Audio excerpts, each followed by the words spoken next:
Hello दोस्तों, हमारे channel की कहानियाँ रोजाना सुनते रहने के लिए आप हमारे चैनल को सब्सक्राइब कर सकते हैं और इस वीडियो के पसंद आने पर आप इस वीडियो को लाइक कर सकते हैं। ये घटना मेरी यानी कि कमल की जिंदगी में घटी। इस घटना के मुख्य पात्र कमल, फिर सिंधु जो कहानी की नायिका और फिर आलोक जो कमल का छोटा भाई है।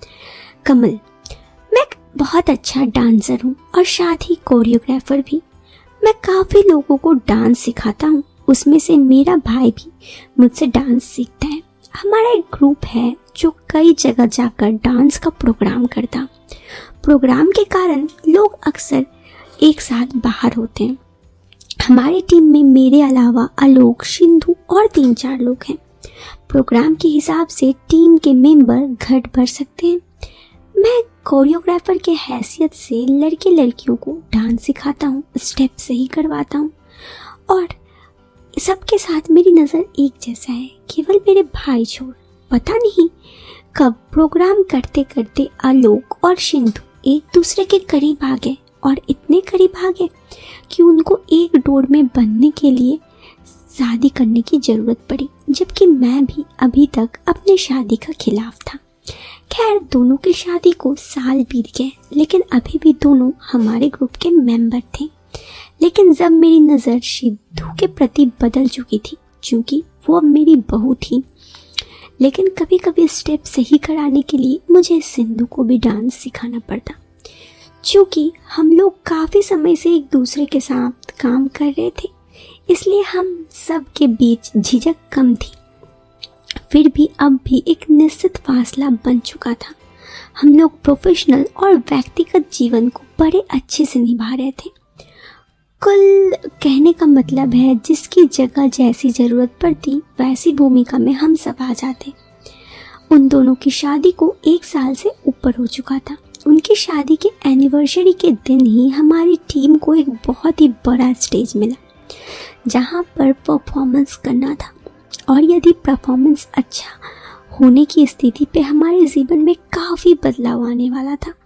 हालांकि ये कोई टीवी प्रोग्राम नहीं था, फिर भी हमारे अथक मेहनत के बदले मिलने वाला इनाम बहुत बड़ा था।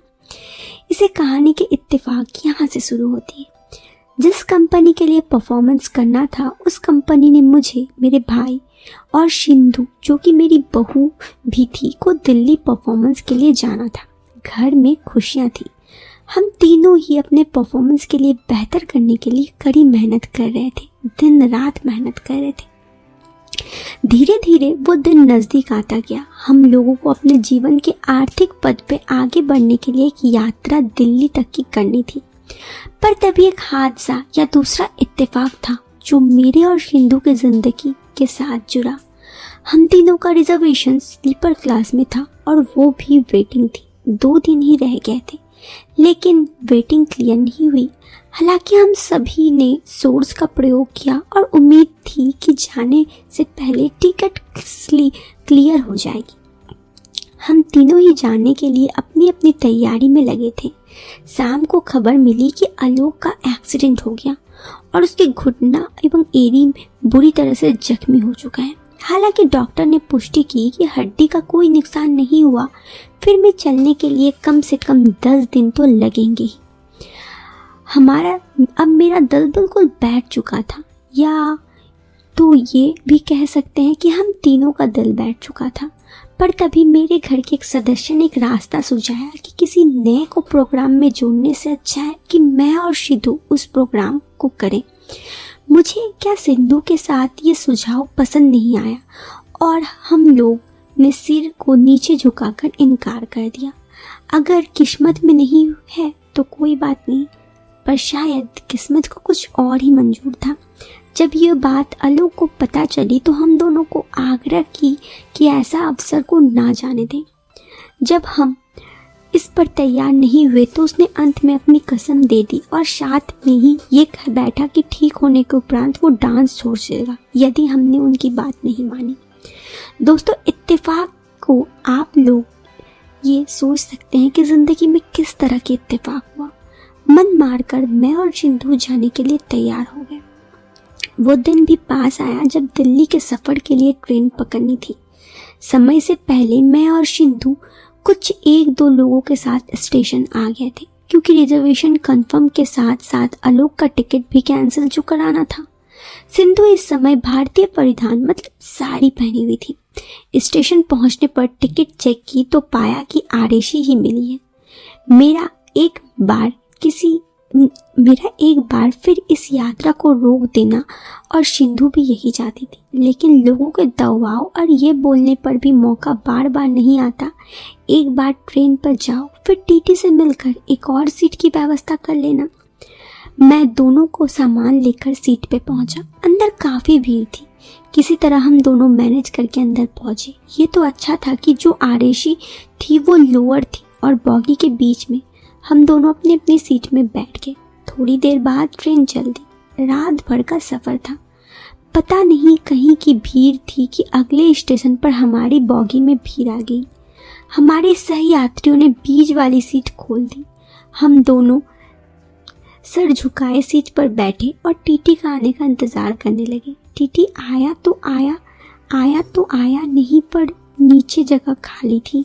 वहाँ एक महोदय चादर जमीन में बिछाकर लेट गए। रात बढ़ती जा रही थी और मुझे नींद आ रही थी। सिंधु को लेट जाने के लिए कहा तो सिंधु बोली, भैया आप लेट जाओ, मैं खिड़की से टेके लगाकर सो जाऊंगी। लेकिन मैंने सिंधु को जोर देकर लेटने के लिए कहा तो बोली, आधे आप लेट जाओ, आधे मैं लेट जाती हूँ। ठीक है। सिंधु लेट गई और मैं जो ऊपर के बर्थ में चढ़ने का पायदान था उससे टेकाकर पैर फैला लिया। लेकिन मुझे थोड़ी दिक्कत हो रही थी और शायद उसे भी। रात को अक्सर हम दोनों बार बार अपनी पोजीशन चेंज कर रहे थे। 1-2 बार ऐसा हुआ कि मुझे लगा कि शायद मुझे उठ के बैठ जानी चाहिए, लेकिन नींद आ रही थी और अगर अच्छे से नहीं सोया तो अच्छे से परफॉर्मेंस नहीं कर पाऊंगा, ये भी दिमाग में था। इसी तरह रात बीती और फिर कुछ देर में स्टेशन आने वाला था। मैं और सिंधु तैयार हो गए। जैसे ही उतरे हम लोग स्टेशन में तो उस कंपनी के लोग हमें लेने आ गए। फिर हमें एक फार्म हाउस में ले गए। हम दोनों को रहने के लिए एक ही कमरा दिए। सिंधु बहू थी तो मुझे थोड़ी अजीब भी लग रही थी, लेकिन ये परफॉर्मेंस भी बहुत मैटर करता था। और ना जाने कि उसके बाद क्या हुआ कि धीरे धीरे मैं और सिंधु करीब आने लगे। उसका और मेरा बातचीत का तरीका भी बदलने लगा। वो मुझसे बस आप करके बोलने लगी तो मैं भी उसे नाम लेकर बोलने लगा।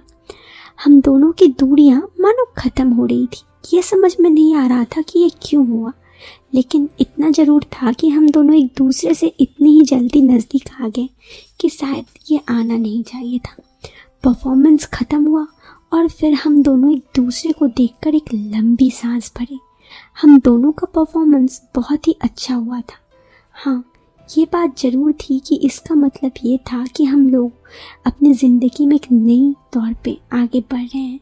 लेकिन बुरी बात ये थी कि मैं और सिंधु जिस रास्ते में थे ये बहुत गलत था। हम दोनों एक दूसरे के प्रति प्यार की भावना आने लगे थे। ये सोचते सोचते कि ये गलत है, हम दोनों एक बार गलती कर गए। ये गलती इतनी बड़ी थी कि सुबह ये रियलाइज़ हुआ। सुबह ना ही मैं और ना ही सिंधु एक दूसरे से नज़रें मिला पा रहे थे। बुरा तो काफ़ी लग रहा था। न सिंधु मुझसे बात कर पा रही थी, न मैं सिंधु से। ऐसे ही वक्त बीतने लगा और धीरे धीरे मैं और सिंधु एक दूसरे के और भी करीब आ गए।